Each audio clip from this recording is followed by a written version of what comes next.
Il y a une règle de sélection opérant dans le cerveau féminin qui a éliminé des hommes pendant 8000 ans. Et si tu ne comprends pas comment elle fonctionne, mon ami, tu es déjà sur la liste des écartés. Cette règle ne se base pas sur ce que les femmes disent vouloir. Elle se base sur ce que leur biologie primitive est programmée pour chercher. Et voici ce qui est brutal. 90% des hommes dans l'histoire humaine ont été génétiquement éliminés par cette même règle sans même savoir ce qui les a disqualifiés. Machiavel l'a observé dans les cours florentines il y a 500 ans et a écrit à ce sujet dans des documents privés qui n'ont jamais été publiés parce que la vérité était trop dangereuse.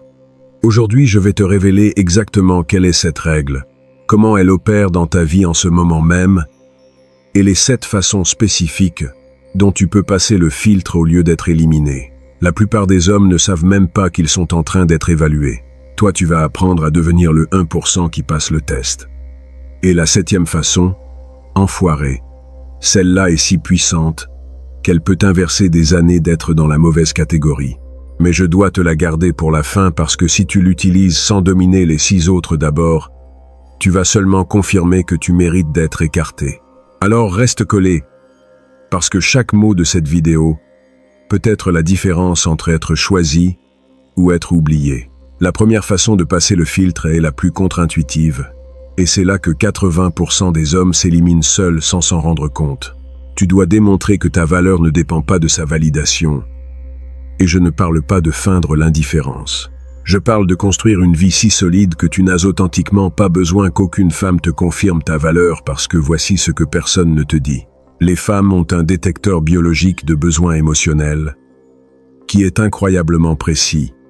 Et quand il détecte qu'un homme a besoin de son approbation pour se sentir complet, il active automatiquement le mécanisme d'écartement. Laisse-moi t'expliquer la science brutale derrière cela pour que tu comprennes pourquoi ça fonctionne si constamment. Durant des millions d'années d'évolution, les femmes ont dû développer des mécanismes pour identifier les hommes qui pouvaient maintenir leur stabilité émotionnelle, même dans des situations difficiles. Pourquoi? Parce qu'un homme qui s'effondre émotionnellement sous pression est un homme qui ne peut pas protéger ni pourvoir quand les choses deviennent lourdes et dans l'environnement ancestral, mal choisir signifiait la mort pour elle et ses enfants. Alors son cerveau a évolué pour filtrer agressivement tout signal d'instabilité émotionnelle. Et quel est le signal le plus clair d'instabilité émotionnelle? Avoir besoin de validation externe constante. Quand un homme cherche désespérément l'approbation d'une femme, quand son état d'esprit dépend de comment elle le traite, quand il s'effondre si elle s'éloigne, il est en train de communiquer au niveau primitif qu'il n'a pas de ressources émotionnelles propres, qu'il est émotionnellement pauvre. Et la pauvreté émotionnelle est aussi répulsive pour le cerveau féminin que la pauvreté économique l'était dans les sociétés ancestrales. Alors, comment démontres-tu que ta valeur ne dépend pas d'elle? Premièrement, tu dois avoir de multiples sources de validation dans ta vie qui n'ont rien à voir avec la romance, des réussites professionnelles qui te rendent fier, des compétences que tu as maîtrisées, des relations d'amitié profondes, des projets créatifs qui te passionnent. Quand tu as tout cela, ton estime de toi n'est pas mise dans un seul panier, et cette diversification se sent comme de la force.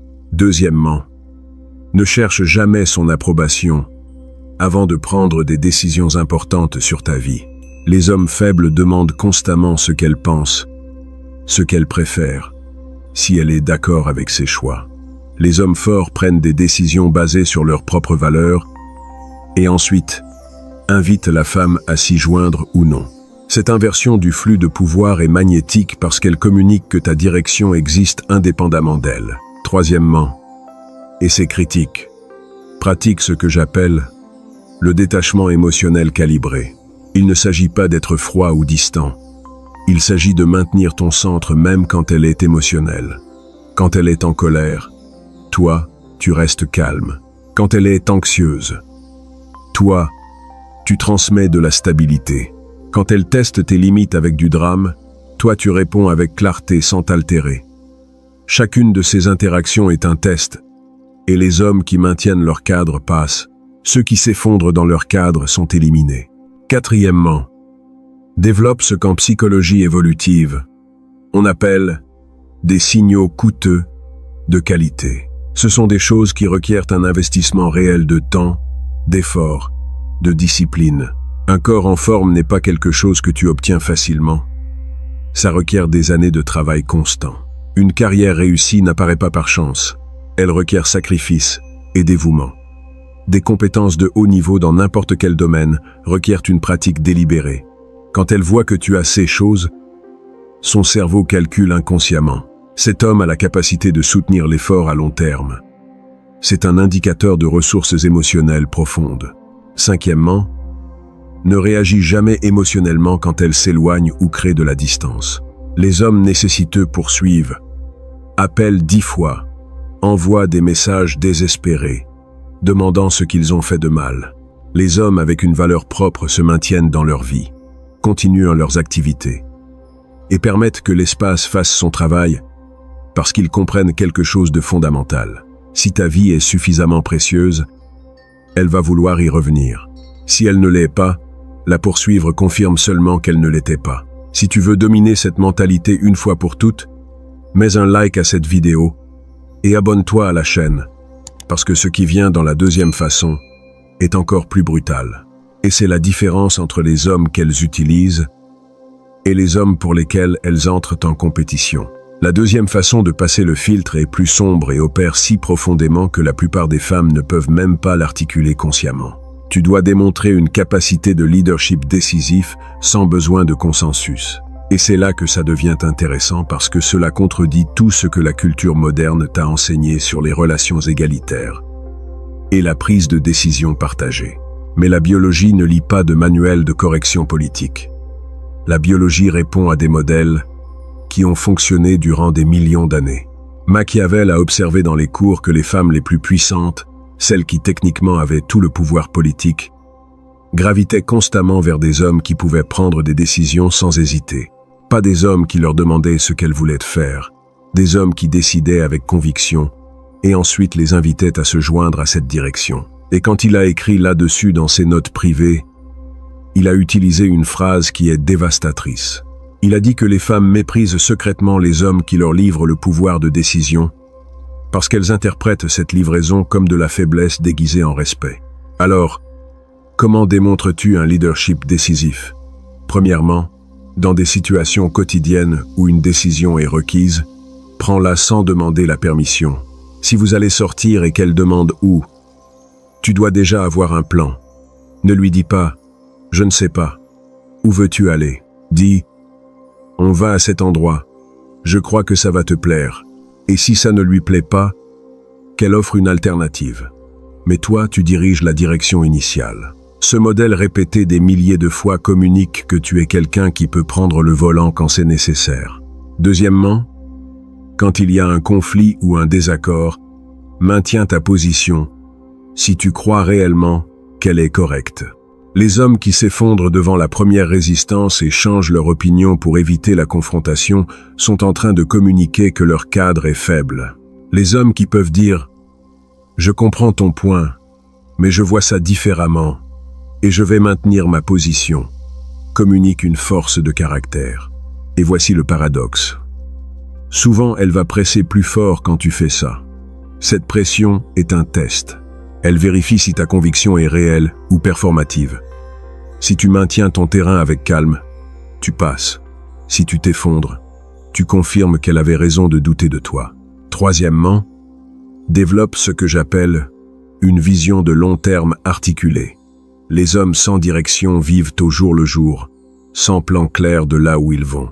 Les hommes avec du leadership peuvent décrire exactement où ils veulent être dans 5 ans, ce qu'ils sont en train de construire, quels sacrifices ils sont prêts à faire. Et quand elle écoute cette clarté de vision, quelque chose s'active dans son cerveau. Son système est en train d'évaluer si je m'unis à cet homme, où m'emmène sa trajectoire. Si la réponse est vers le haut, vers la croissance, vers une stabilité améliorée, elle s'accroche. Si la réponse est stagnation ou incertitude, elle s'éloigne. Quatrièmement, prends des décisions difficiles, sans les dramatiser.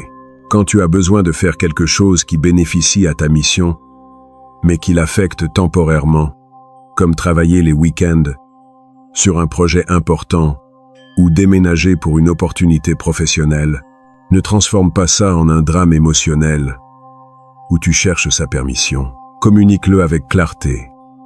Explique ton raisonnement, mais fais-lui savoir que la décision est déjà prise.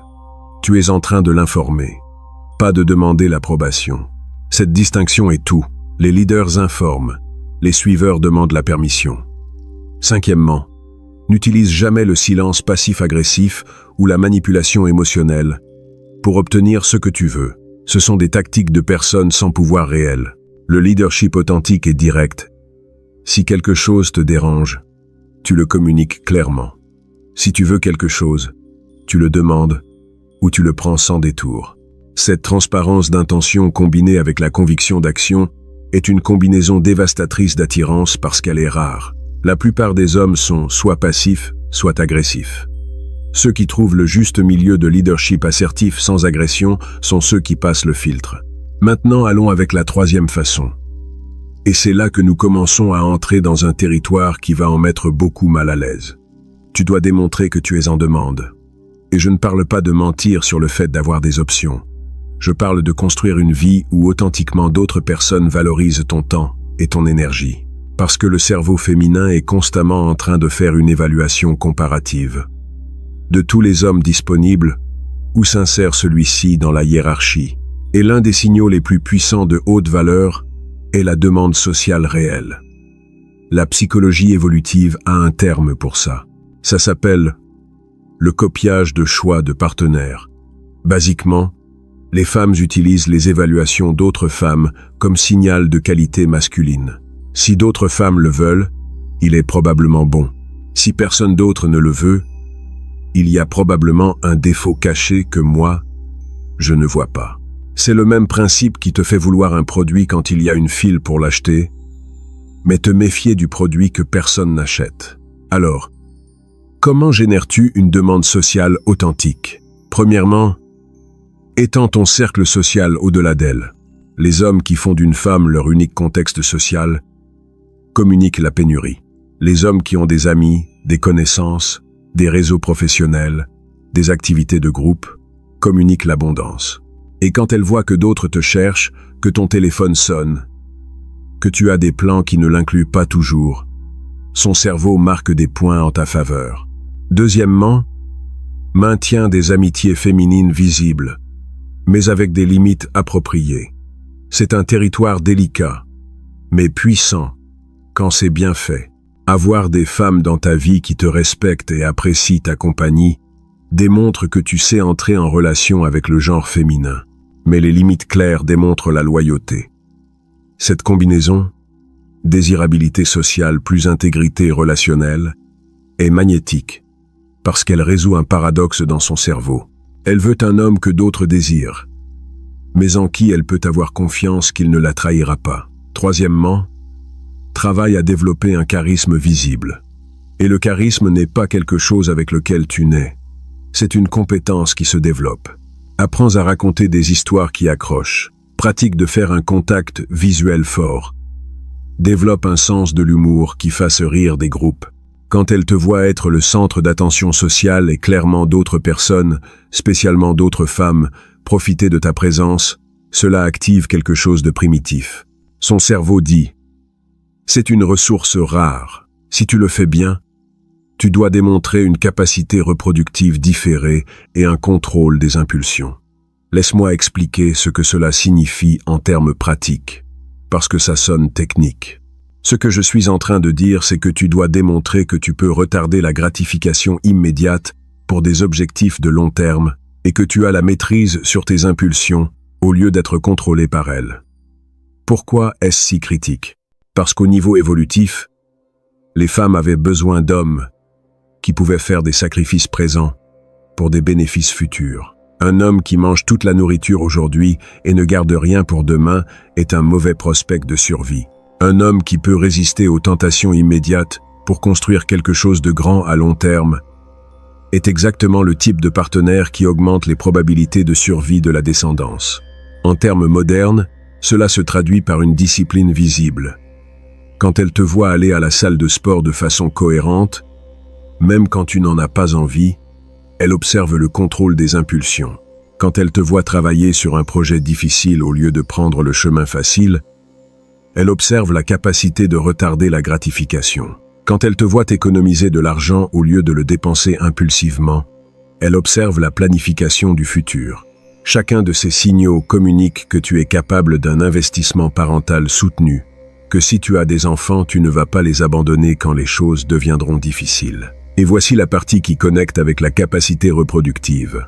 Tu dois démontrer que tu n'es pas désespéré sexuellement, que tu peux avoir une femme attirante près de toi et ne pas te transformer en un animal sans contrôle. Les hommes qui ne peuvent pas maintenir leur calme autour de femmes magnifiques communiquent qu'ils ont une pénurie sexuelle. Et la pénurie sexuelle est un signe de faible valeur reproductive. Les hommes avec des options ne se désespèrent pas pour chaque opportunité parce qu'ils savent qu'il y en aura plus. Alors, comment démontres-tu cela?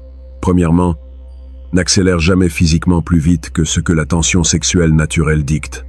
Les hommes désespérés touchent trop tôt, embrassent trop vite, pressant pour du sexe prématurément. Les hommes avec du contrôle permettent que l'escalade se produise organiquement, et cette patience se sent comme du pouvoir parce qu'elle communique que tu n'es pas en train d'opérer depuis le besoin. Deuxièmement, dans des contextes sociaux, ne change pas ton comportement drastiquement.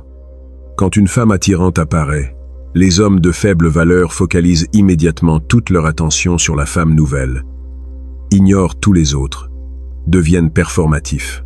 Les hommes de haute valeur maintiennent exactement la même énergie. Ils peuvent noter qu'elle est attirante sans que leur comportement entier ne se réorganise autour de cette attraction.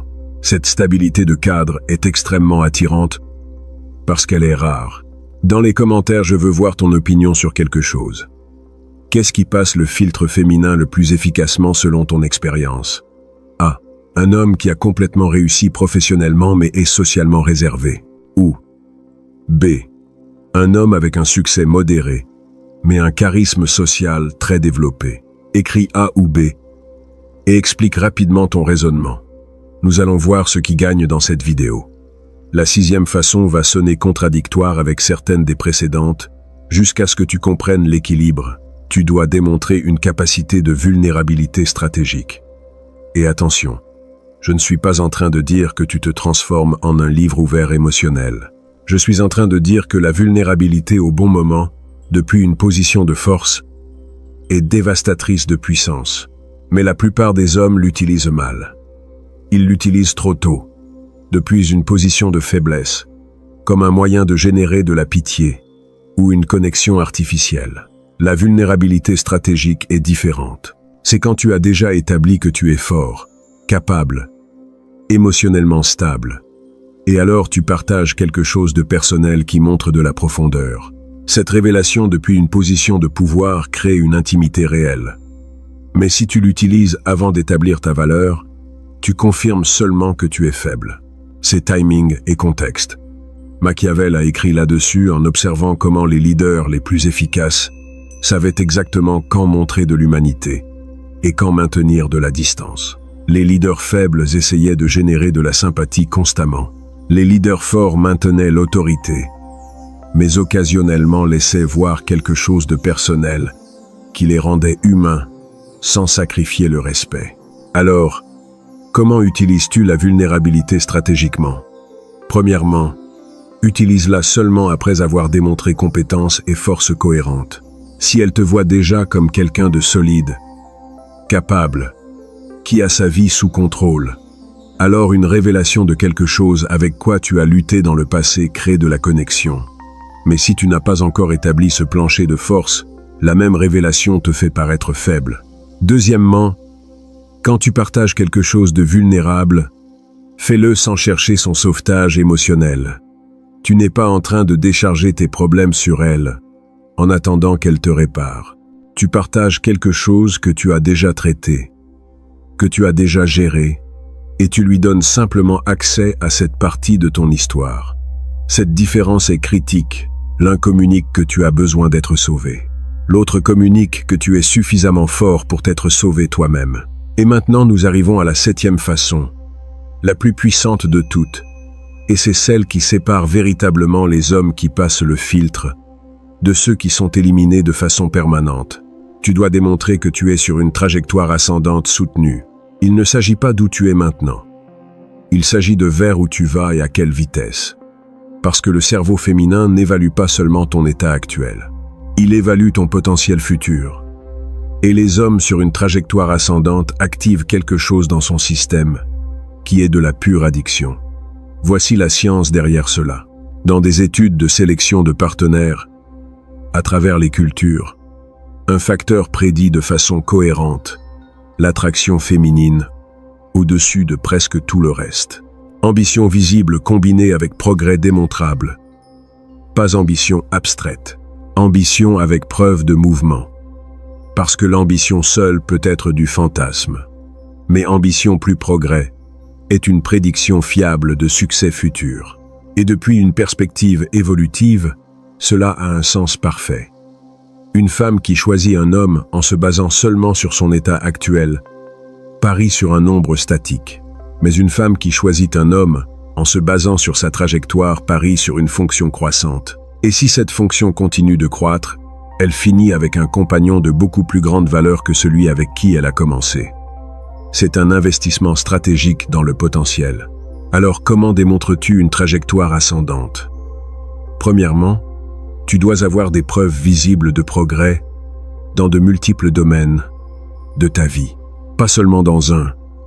Si tu travailles seulement sur ta carrière, mais que ta santé est détruite et que tu n'as pas de vie sociale, ta trajectoire est déséquilibrée. Mais si tu améliores ton physique, avances professionnellement, étends tes compétences, grandis financièrement, tout simultanément, cette trajectoire intégrée est inarrêtable.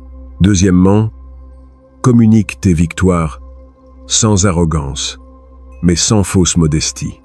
Quand tu accomplis quelque chose de significatif, mentionne-le, pas comme de la frime, comme partager quelque chose qui t'émeut. Les hommes insécures cachent leur réussite par peur de paraître arrogants. Les hommes sûrs parlent de ce qu'ils sont en train de construire avec une passion authentique, et cette passion est contagieuse.